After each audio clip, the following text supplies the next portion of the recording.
it has been good to me this time around.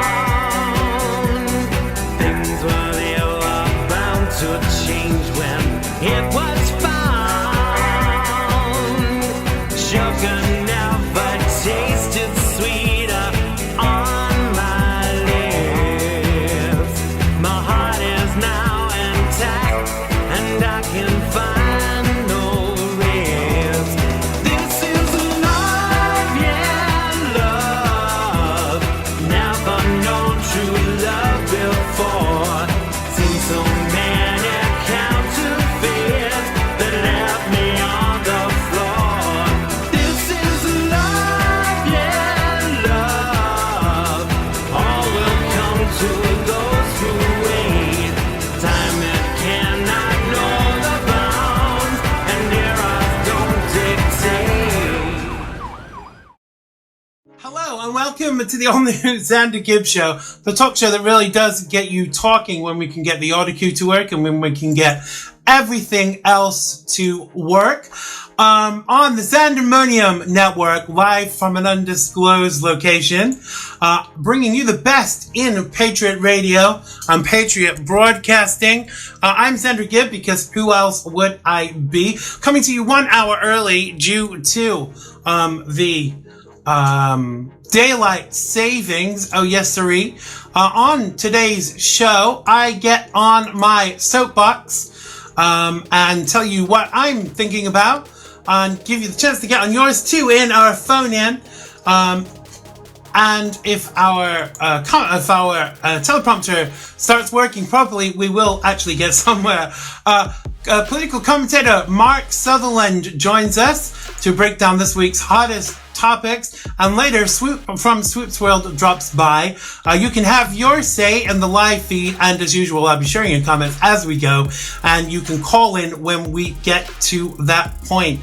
Oh yes, sorry, the number 845-363-4747. That's if you're in the USA. That's 845-363-4747 if you're in the USA. And if you are in the UK, you can find me on there as Xander Gibb. Oh yes, sirree. I will of course be back with Joe Messina on the real side, 7 Pacific time, and you can follow me on social media everywhere but Twitter, because Jack is a fascist with a penchant for Chick-fil-A and spending George Soros's blood money. Oh yes, sirree. You heard it here first, so sue me, George, if you don't like it. Hello to Luke. So it is time to get on my soapbox. Still no Brexit in the UK, despite promises from Boris Johnson, aka Bojo. Now, what a shambolic excuse for democracy, bringing around the age-old question of whose pocket are some politicians in. No sign of a general election as scaredy cat Jeremy Corbyn is too afraid of losing. Well, boo-hoo, Jezza. Now, the people have voted leave. We haven't left. And in the interim, the EU gets paid a fortune every week for the privilege of the UK being a member, and having them control them, destroy their food industries and food sources, and while our elected officials sing Acton Baby as a chirpy epitaph. Nigel Farage says he will run a candidate for the Brexit Party in every seat in the UK unless, quite rightly, Boris cancels the crappy deal he agreed, and I'm hoping that he does, or Nigel Farage's Brexit Party will be getting my vote. Oh, yes, siree. Now, whilst I'm not for the killing of anyone, the fact that Donald got Abu Bakr al-Baghdadi, you don't know how hard I've worked today to be able to say that name, and the teleprompter has gone backwards again, in order to prevent him from killing other people. It was interesting that everybody from the Democrats to Jane freaking Fonda were defending his right to live. But what about the rights of all those he killed, libtards? Tell that to their families, and tell it to all of the Syrian people killed at the hands of ISIS. Now, I thought it slightly humorous that when they announced that the leader of ISIS had been killed, many people in the USA thought that Obama was dead. said there was ISIS. There was no ISIS before Obama. He armed them. He funded them. So much for not promoting terrorism in any way, shape, or form. And now we come to our Democratic Dumbo of the Week. I really need a theme song for Democratic Dumbo of the Week. So if you want to suggest a tune, then let me know for the Democratic Dumbo of the Week, which has to be Nancy Pelosi and the other Democrats trying to impeach the Donald. Now, they've no specific grounds for impeachment over and above the fact that he's not a Democrat and he's preventing them from turning America into a socialist shithole. Yes, I said it. Now, when will we get specific over and above the fact that he suggested to the Ukrainian president that if he felt that Biden and his son had been less than professional, that he should investigate them. If this is working with a foreign power, then what is it that Obama and Hillary did with dealing with Theresa May to come up with the Steele dossier on Trump? Now, seriously, these fools need to step up and stop damaging America with this idiocy and just accept that he will be the president for 8 years. We lived through Oblamo, and guys, you will live through this too. Now, we need to introduce mandatory term limits and examinations annually to make sure officials are doing what they are paid to do. And also, we need to get Nancy Pelosi into rehab. That was me getting on my soapbox. If you'd like to get on yours, you can go to my website, xandergibb.com /contact. That's xandergibb.com /contact.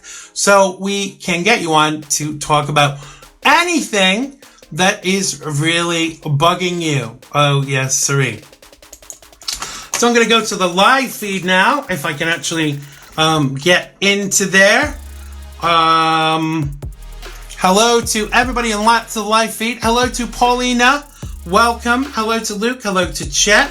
I've got the wrong mouse. I've got one computer for one thing for another. I need a mouse that goes between both things.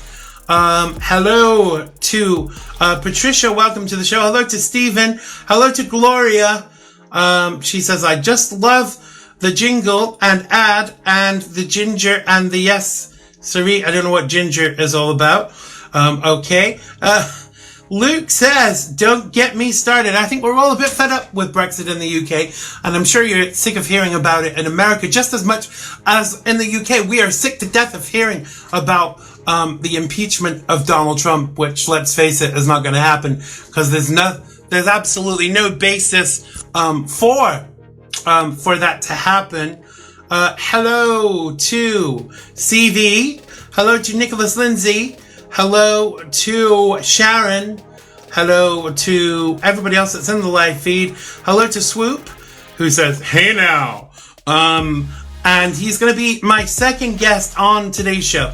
It's always the way, when you think you have everything sorted, it's never works out that way. I had everything set up, and then the internet went down. So I'm very grateful that I have a very good phone package to be able to do the show. My next guest is going to be calling in any second, and he is fresh from the United States. He's British, but he's just been to the USA. His name is Mark Sutherland, and he's a political commentator and writer, and he will be joining us any minute now. CV says, I cannot sit on the PC to comment because I'm walking around and working, so I can't comment that often. Okay. Can't get the screen on the computer. Let me lower the size a little. There we go. That will do it. Thanks, Mark. Okay, I'm not going to repeat that. Hello to Curtis. Welcome to the show.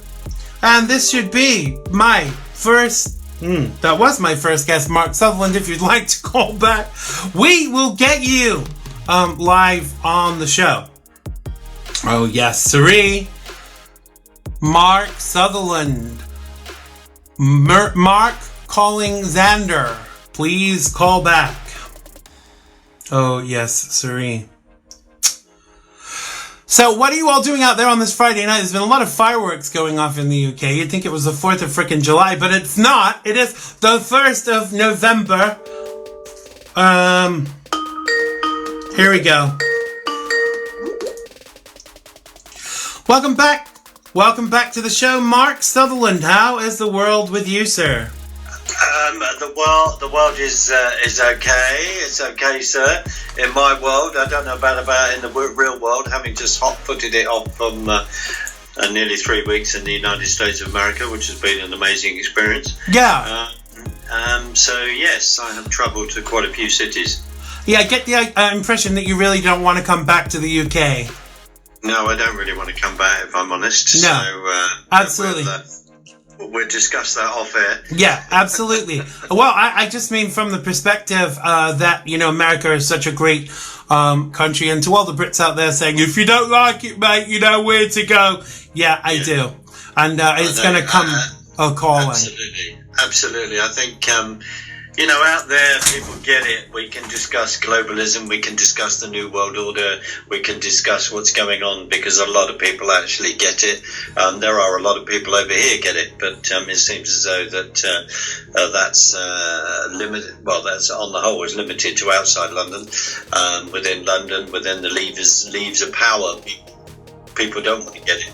No, absolutely. But I think they're beginning to get sick of things. We're going to come on to that in the second topic that we're going to discuss. But I want to just jump right into the first one. So I'm sure you've heard about the family of Harry Dunn, a British teenager killed in a motorcycle crash, and the family have launched 3 separate legal actions, one against the Foreign Office, one against Northamptonshire Police, and also one against Anne Sekulis, wife of an American intelligence officer who has admitted to driving on the wrong side of the road before the collision. Now, Sekulis, who does not, I repeat, she does not have diplomatic immunity, has refused to return to the United Kingdom, giving no closure to Harry's parents. Now, the Dunn family have launched a judicial review into how the FCO accepted Sekulis' claim for diplomatic immunity and then failed to tell them that she had left the country. Civil proceedings are also afoot against Sekulis in the US courts. At the very least, Sekulis should be guilty of careless driving and at worst causing death by dangerous driving. Now, she is a fugitive from our country in the United Kingdom and a fugitive from justice and is on the run. Now, I was concerned that the U.S. interventions did not end in extradition for her to face charges. Now, had this been an American teen, we would have expected better responses from the UK. Now, the family are talking about suing the Trump administration for what they deem to be failures in his handling of this case. Now, before we jump into that, my heart goes out to this family because it's hard enough for anyone to lose a child, let alone for there to be kind of like no justice for that child dying. What do you make of this? What do you think about the Trump administration's response to this? And what should happen next? Well, it's extremely sad, and I totally agree with you because for my condolences, because it's dreadful what has happened. The bottom line is that this person, it seems as you quite clearly laid out, does not have diplomatic immunity whatsoever. A crime, a very, murder. I mean, this poor child has been killed, and the person is responsible for this. Driving on the wrong side of the road. You drive on the right. Over here, we drive on the left. Exactly. And that has suddenly seemed to have been forgotten in a split second, which has been left with the ultimate tragedy. I mean, the bottom line is that no. Our Foreign Office, if suddenly saying, "Oh, you've got diplomatic immunity," that's fine. Well, hold on a minute. They're totally and utterly accountable there. Right. Then you're right. The Trump administration, the State Department there, sadly, should sadly haven't done it. But this person does need to come back and does need to stand trial. It does leave a little bit of bad taste in the mouth. I mean, we do have extradition policy with America, and it only seems to flow, respectfully, it only seems to flow one way, which is from us to them. And in this is a kind of case where it should flow the other way, from them to us. Xander. Absolutely. That's what. I mean, I'm not torn about this at all. You know, everyone knows I'm a supporter of Donald Trump and his administration. But I do think in this case, in order to ensure that there was a continuum of the good relations between the United Kingdom and the United States, that this woman should have been asked to leave the country to face the charges in the UK.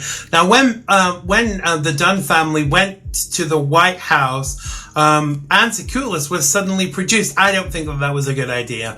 You know, I think they probably felt very ambushed.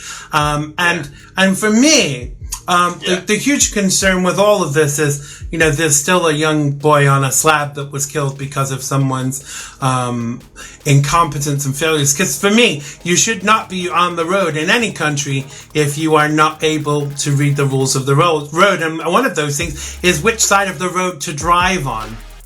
Well, absolutely, and having just got back and having been on the right-hand side of the road, which is profoundly different to being on the left-hand side of the road. Right. You can appreciate that. I can appreciate that. I mean, if you're out of California, which I've been, I've also been in New York. If you're then driving in the Midwest, you know, there's long roads of motorway and all the rest, and you've got to have your wits about you. I mean, in this case, maybe in a narrow street, etc., it is a totally different drive. The car, you know, particularly over here, we can have far more congestion, and if it's in a small town, we do have far more congestion than the wide open road, except being in big cities on the west and the east coast, and in Atlanta, which, as I was driving through, was terrible. I mean, Xander, what else can we say? The fact is that, seriously, this is a bit of a diplomatic boo-boo, and on behalf of the United States, and I'm not, you know, like with you, huge supporter of the administration, but there is a serious crime that has been. There is, but I don't think supporting any administration means that you should ignore when mistakes have been made. You know, I'm not. Precisely. You know, my whole ethos is about, you know, right and wrong, and I don't see left and right. I see, you know, common sense, and the common sense thing here would to have sent her back to the UK to deal with this. Absolutely, we do need to explain that to the Democrats because they don't seem to understand that. But that's sorry if I make a political point. No, it's absolutely fine. I think it's the same both sides of the pond, because we're seeing here with the liberals in this country, they have no idea as to kind of right and wrong, and some of the things that they're engaging in, or even allowing people to engage in it and saying that it's okay, is rather alarming to me. You know, I know you watched the show, President Trump, so please look at this issue again. And I'm not being flippant. I have the greatest of respect for you, but please make sure that you give some closure to the Dunn family, because ultimately, God forbid if this was one of your children on a slab because of a British citizen, you would want them brought to justice too. So I want to ask you, what was the highlight of your trip to the United States, Mark? What do you feel you got from the trip to the United States? In some ways, it's quite hard to pin down, but there are a number of highlights. I had a 4-hour meeting with the producers of Unplanned. That was quite a highlight, and building connections there, as well as speaking at American Celebration Tour in Nashville. And there was a number of other bits of broadcasting and all the rest. But I suppose the highlight is that when you're on the ground meeting people, which just having incredible discussions that are very free when you're on the same page, that is extremely freeing. It does your mental health the word of good. Right. And I think the highlight is for me is being able to is that a number, you know, speaking to the Americans that I do speak to, and we are all on the same page. the fact to encourage them to say, look, I want you to defend your borders, but please look over the top of your borders because we need you. We're praying for your nation. We need your prayers. Right. We need you to understand what's going on. And then, you know, we all need each other and also saying to Americans that you're not standing alone on this. People, you know, I was asked on a piece to camera where someone said, "Oh, do you all hate us over there?" And I went, "No." Really? Someone asked you that? That's right, they did, and wow.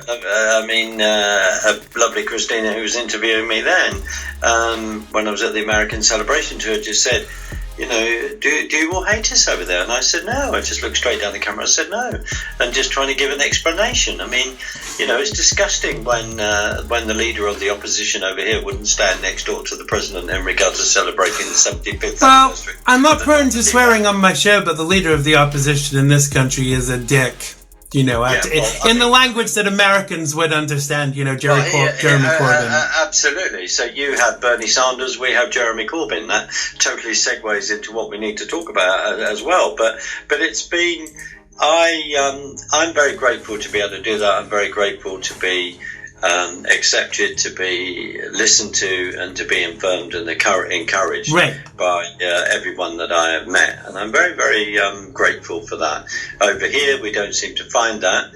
We seem to have a sort of a very narrow-minded, blinkered attitude, I think, of no, we can't do that, and no, we can't do this. And that's a great segue into the final topic I want to talk to you about, which is something you obviously talk about quite a lot.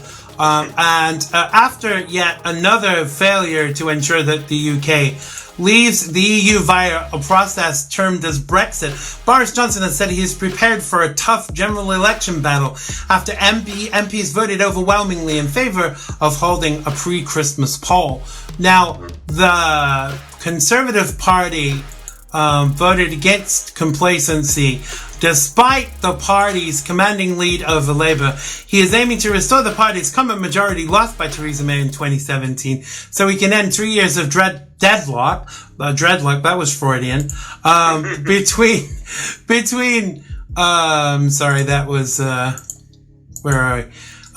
years of deadlock, not dreadlock, and get his Brexit deal through Parliament, which I don't think is actually particularly good, by 2088 at least, by the latest efforts. Now, his failure to deliver Brexit by October 31st, which was yesterday, which means the election could prove to be a gamble. It's like a can of paint. Once it's open, it's going to splatter everywhere.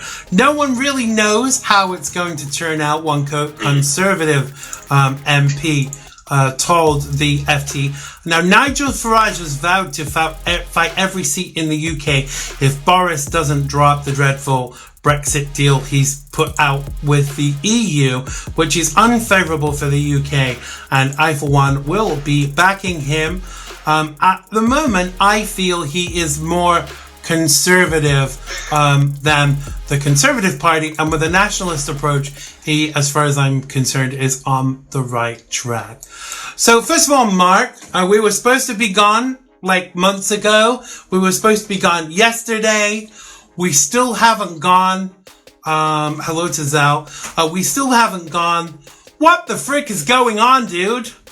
Well, it's a very good question. So we were supposed to leave on the 29th of March. It got pushed back to the 12th of April, and now we've had just missed our third Happy Brexit Day. Yeah. What's going on is that we have a parliament where 75% of the MPs are Remainers. They don't want us to leave. 25% are leavers.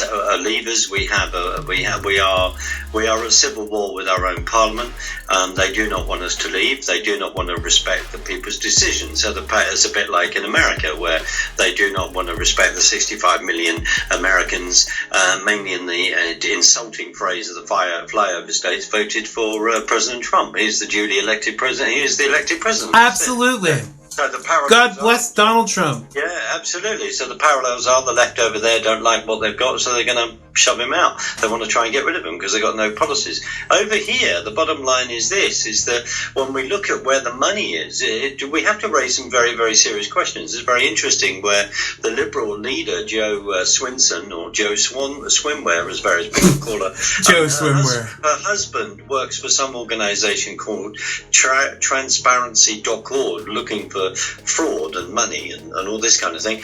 And when you go on the page of this organisation, you see that it's had some money from a George Soros Open Society. I mean, you have to... You have to open these things, all this kind of thing very, very serious. We don't have time to follow certain things in regard to what's going on. But the EU is a bureaucratic oligarchy, and you can say that it's the Fourth Reich. It's based on Nazi regime, I agree. bureaucracy, and we can go through history, and I can back all that up before a bunch of people go, "This is lunacy." No, you're making this up. So what is going on? What is going on is that Boris Johnson has got far more balls, has been shaking to get us out. Now, the deal that he came up with, frankly, is not acceptable. No. One iota. It's not. Now, so let me stop you for 1 second. Give me a couple of examples why you feel it's not acceptable. Because we're still potentially being the customs union, and we're still tied to the legal system within the EU. Right. So it's the same as being still in it, basically, and we still have to pay them a divorce settlement. Absolutely, and we're paying them a fortune at the moment. But the key thing is this: is that if we have a clear out, remember we've had a parliament of over 834 plus days doing absolutely nothing. We've seen the delights of Burko playing a centurion on behalf of the EU to make sure that we don't leave and all this kind of thing. We've had Mrs. Gina Miller's nonsense, but we've had all these grandees in Parliament just going, no. When we have a situation now, to American ears, these names won't mean anything, but when we have Kenneth Clark who's standing down, when we've had Nick Clegg go, our previous Deputy Prime Minister in the coalition government with the Liberals and the Tories with David Cameron, and then we've seen Lord Adonis go over to Europe to have a meeting with Bernier. I mean, this is outrageous. This is behind the government's back. The EU has been negotiating for us to stay in where Burko... Of course.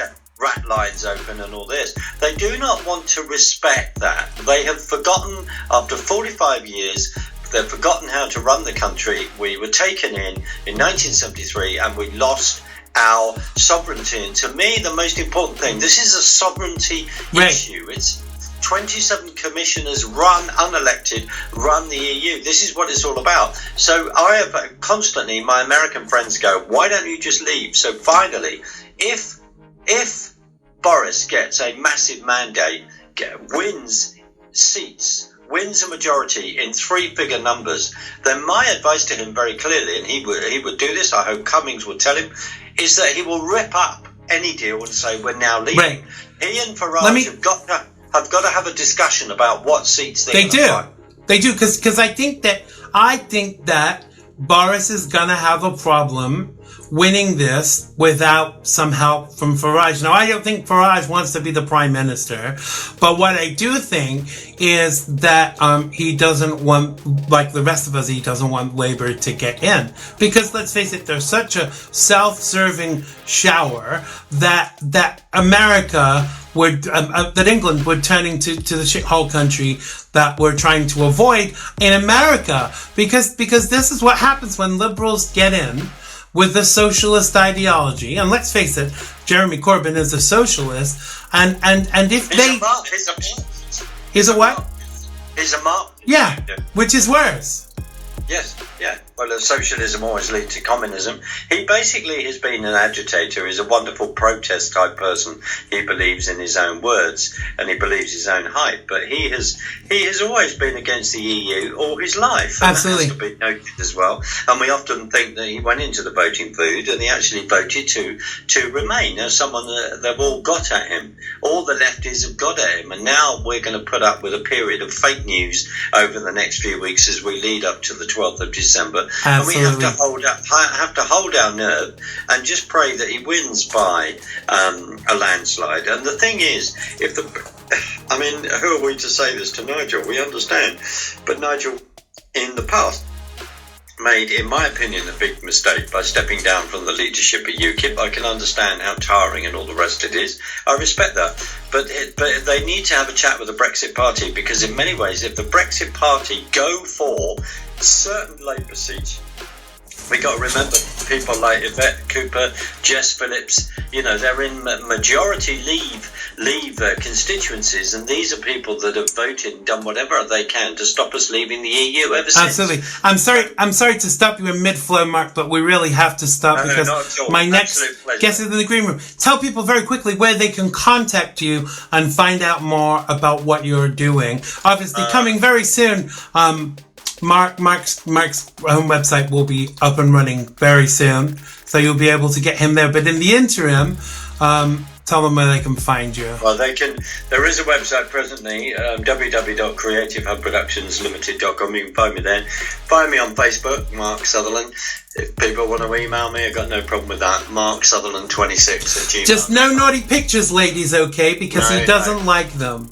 No, none of that. And then none of that. And then I will be on the other platforms once I've sorted out everything. But Xander, thank you very much for having me on. Thanks for joining us, Mark. And all of Mark's contact information is on the Xander Gibb Facebook page for today's show.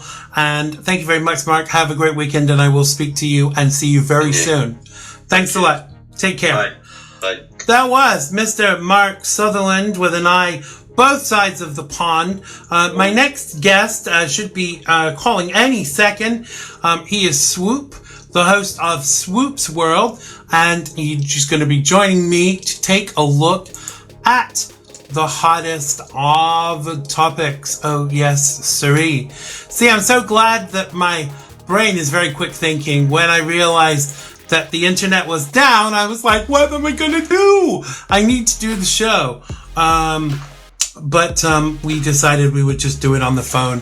So we still managed to get a show, but we'll be up and running next week with the all new, fantastic, all singing, all dancing Xander Gibb show. Chet says as they continue to, let's just bring Swoop on. I don't know why, but my Skype rings twice and then goes up. So if you'd like to call right back, Swoop, and I will just finish the thought. Chet says as they continue to flood the UK with third world trash. It's so true, but you see all these third world trash, he's going to give them a vote. You know, he wants to give 16-year-olds a vote. He wants to give the third world trash a vote. But he doesn't want to accept the votes made by the British people to leave the EU. Hello, Pizza World. Can I take your order? Hey, what's up, man? Hey, Swoop. Welcome back to the show. How is the world with you? It is fantastic, man. How are things across the pond? They're not bad. It's very cold here, and we still haven't been able to execute Brexit, or the leader of the opposition. That was a joke before the FBI break down the door. But it is going pretty good. Whereabouts in the country are you today? I'm in Oklahoma, man. I've relocated. I've left California and living the good life. It's happening with a lot of people that they're leaving California, which I kind of get with the current leadership there. Every time you say Oklahoma, I want to go, Oklahoma, I can hear it rushing down the plains. But I will resist that temptation, and we will jump right into some news stories before everybody switches off in droves because of my singing. So the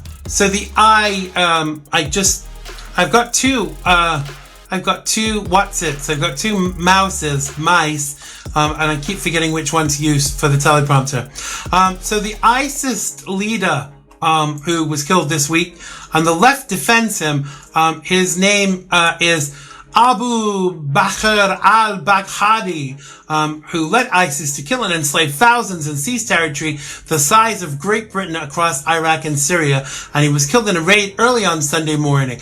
Informants in Syria found one of al-Baghdadi's top aides at a market in Idlib and followed him to the house where Baghdadi was staying.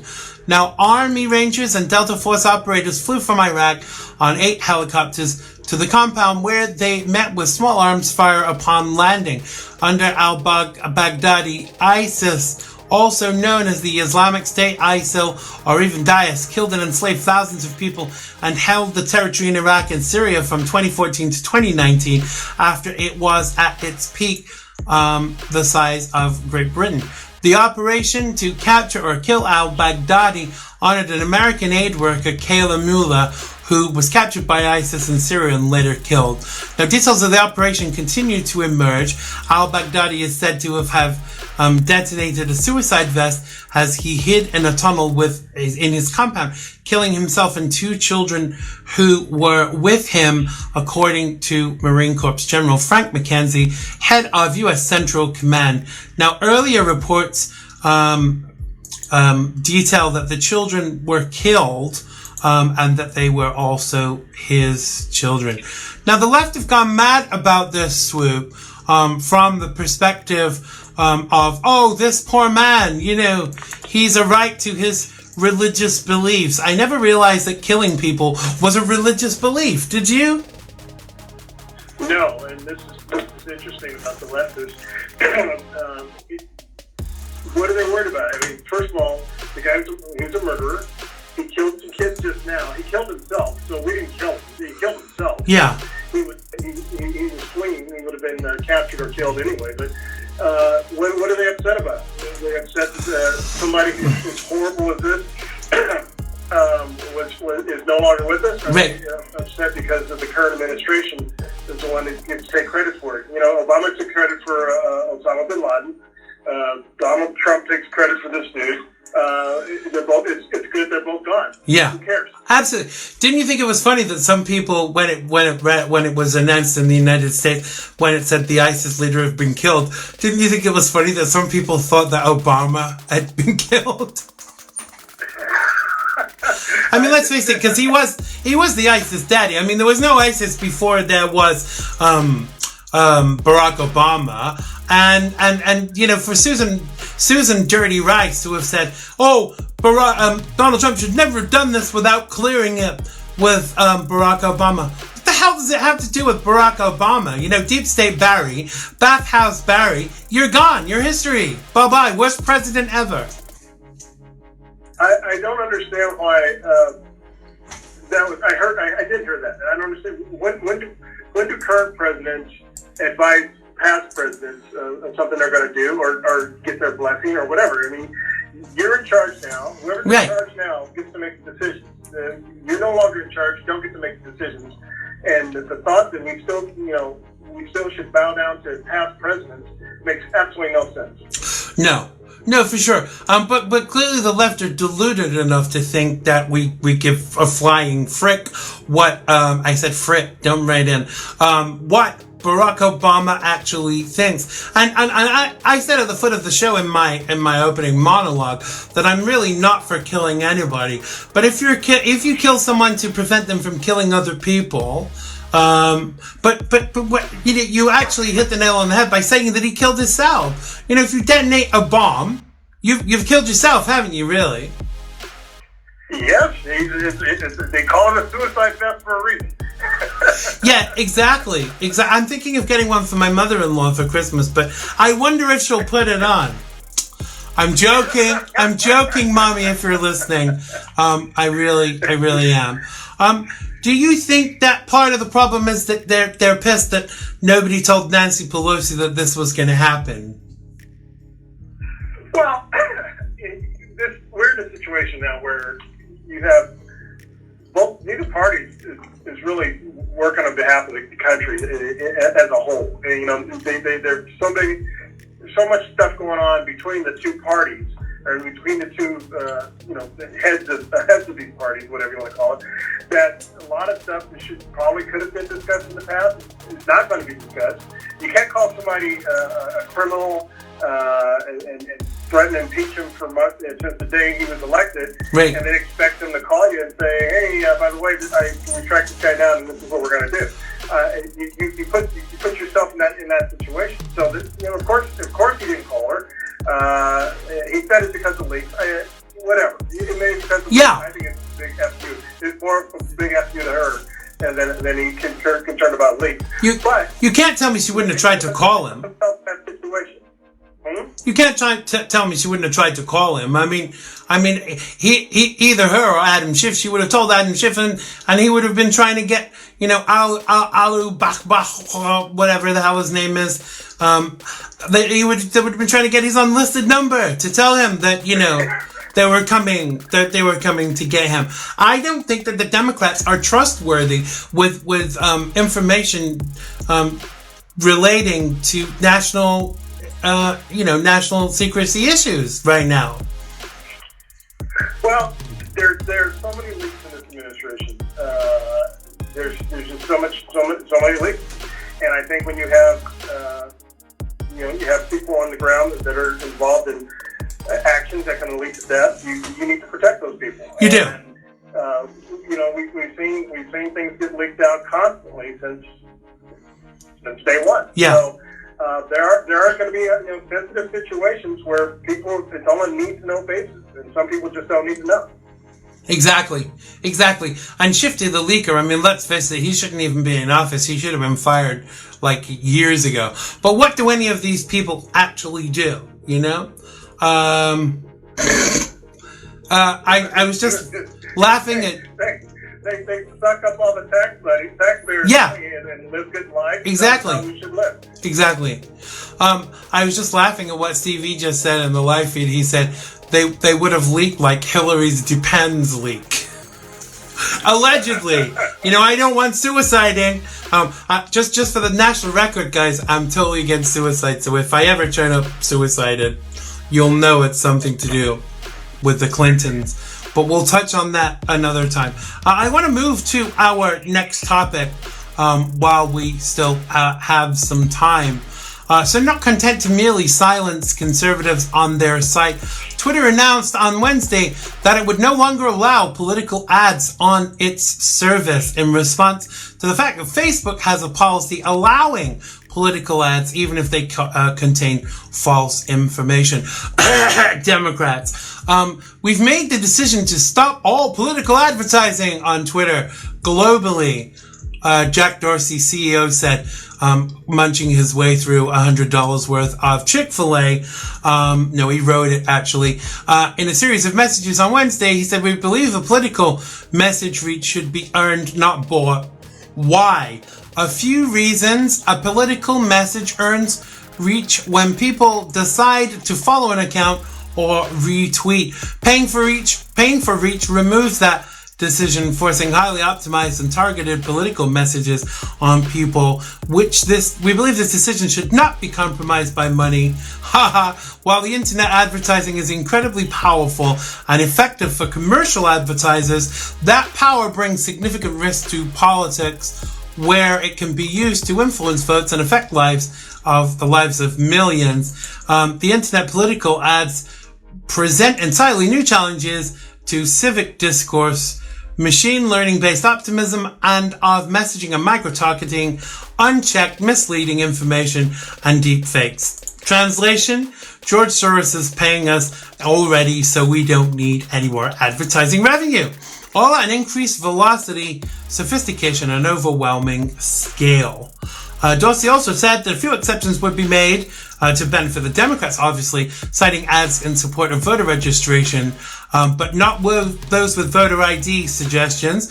And the enforcement of the new policy will begin on November 22nd. And Dorsey's tweets announcing the Twitter policy contain an implied rebuke of Zuckerberg's stance, which came under criticism of the House Financial Services Committee last week. So, what do you make of this, Swoop? I'm already not fan of Twitter, because obviously I've been banned for a year and can't get another account. They're trying to silence conservatives, but now they're saying they're not taking any political advertising. Do you think that's because George Soros wrote them a big check already, or what do you make of that? There's a lot of things in his statements and his tweets. One thing is, he's still allowed, if he wants to ban influence, then why not ban all advertising on his platforms? Because that's what ads are for, to influence you to do things. And he mentions basically, I forgot how he phrased it, but he mentions basically algorithms, which they use all the time to direct things to us. Of course. So so now it's a bad thing because of the machine learning basis or something along those lines. What it is, it's all about trying to put forth your own political agenda. So you own this great platform. You know, if you could silence what you don't like by saying we won't take ads from anybody, and let the retweets and the likes move the information along. You still can move fake information along. Of course. It doesn't have to be advertised or paid to have it bumped up.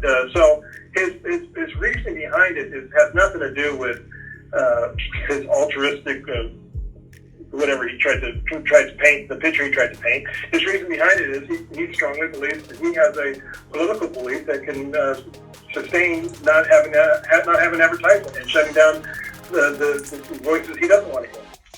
But what I always question about owners of social networks like Twitter and Facebook is, do they actually have this political ideology, or are they being paid to have this political ideology?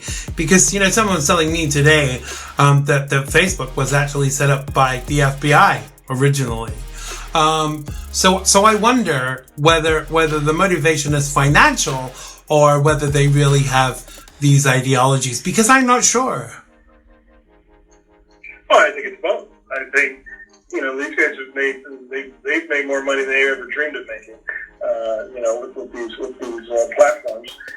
You know, they're multi-billionaires now. So they don't want to lose that money, but they also want to be in control. I mean, look at all the things that they're buying up. Look at all the things they're trying to do. You can try to control. You know,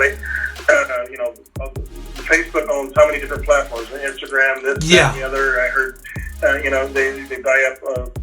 You know, they're getting into the watches and phones and everything that they can do to get our personal information. Because what is the most profitable thing right now is your identity. Identity and all of your identity and all of your personal information is worth more than anything in the world. So platforms all they do is they gather information, which makes them more powerful. They're the most powerful people in the world now, and that's what they. Yeah, you ask if they have a political ideology. Yeah, they do, but I think their ideology is also driven by their ability to make a massive amount of money. Right, because the thing that kind of really concerns me, you know, from a business perspective, if I had a business, it would be silly of me to say I'm only going to sell to, I'm only going to provide my business to conservatives, because that would, you know, cut my, you know, I'd be polarizing my market. And that's effectively what social media platforms like Facebook and Twitter are doing. So I think somebody must be making up that financial shortfall, because, you know, I always laugh when Facebook sends me a thing to say, oh, we're going to give you $13 then towards an ad. I mean, I'm never going to put any money into their pocket, so, you know, why even try? But I think somebody must be making up that shortfall on Facebook and Twitter.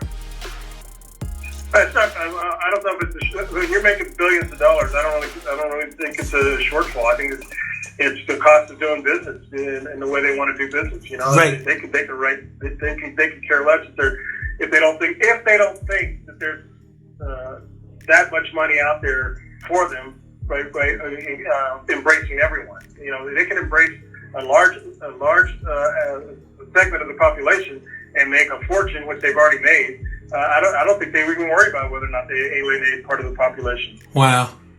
I mean, it's concerning, because one of the things we've all been saying, you know, as broadcasters for a long time is that, you know, the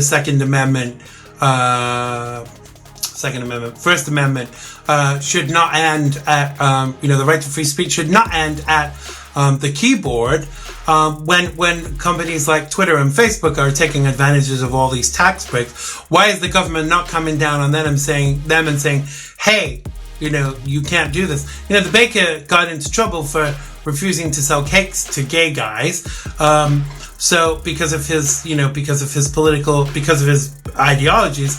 So how come social media can then ban someone like me? I don't mean for being gay, but I don't know, maybe it is for being gay, but for being a conservative and having Republican ideologies, that's why I've been banned from their platform. So how come the baker can get into trouble for not baking the cake, but Jack Dorsey doesn't get into trouble for cutting my Twitter. Well, we've seen this all along. This is nothing new. This is how they operate. There's nothing fair about the way that they do these things. There's nothing fair about it, and they have no shame in it. And what you see and what we've seen over the years, many examples of situations like this. I think back a few years ago when they wanted to get rid of all conservative talk radio because they said that it wasn't fair when they already had NPR, Air America, and stuff like that. Problem is, those people weren't getting the listenership as some of the conservative talk radio shows were, but they had no shame in their game of stating that they wanted to get rid of them, or they wanted to fact check them, or ban them, or whatever you want to say. There's no shame in their game when it comes to that. No, of course not. I mean, this is why I kind of get worried when people on our side of the fence, suggest censorship, because if you're suggesting censorship for the left, it's only 5 minutes before they're knocking on the door of the conservatives to say, hey, we're gonna censor you. We're coming to the end of our time together, but I just kind of wanted to ask you one final question, because I know that you've been someone that's been hit by, I don't know if your page was ever pulled because you were a conservative, but I know that your page was pulled. Would you ever consider taking legal action against social media? No, really for me, it's not worth my time and effort. As a matter of fact, a lot of these platforms I kind of don't even use anymore. Right. And listen, if I think I've been wrong, I don't spend money on them. I just don't spend money on them. Right. Why should I spend my money on somebody who's wronged me? But for sure, I go through and try to sue Facebook because they pulled my page. No. First of all, it's hard to get somebody, and you know this.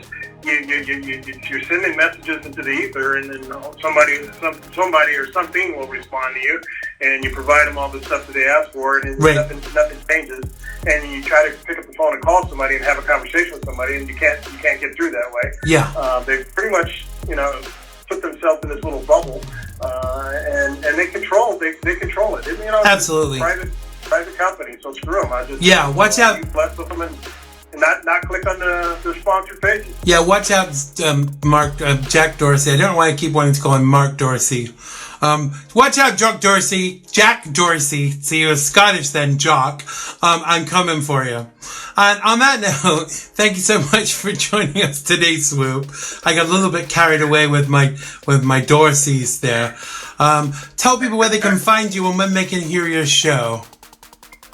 Oh, thanks a lot, Xander. I'm always happy to be here. You can find me at swoopsworld.com, Instagram Swoopsworld, Twitter at Swoopsworld, and we're trying to be bringing the show back fairly soon. We're still talking about what the platform's going to be this time around and who's going to be involved, but just check those things and you'll see when things pop back up. Absolutely. Well, have fun in Oklahoma. Let us know when your show's starting so we can do some cross-promoting with you and give love to your lovely wife. Well, thank you very much, Xander, and it's always a pleasure. Thanks a lot, Swoop. Take care. Hey, bye-bye. Bye. That was the fabulous Swoop from Swoop's World. Thanks to everyone who's made today's show possible. Thanks to, most of all, to you for watching. I am sorry for all the technical issues and for starting late.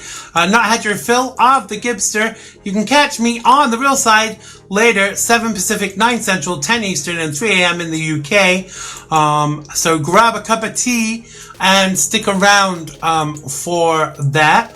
Thanks to Mark Sutherland, political commentator, and to Swoop from Swoop's World. All of the contact information is on the Xander Gibb show page for today. You see, we got through it.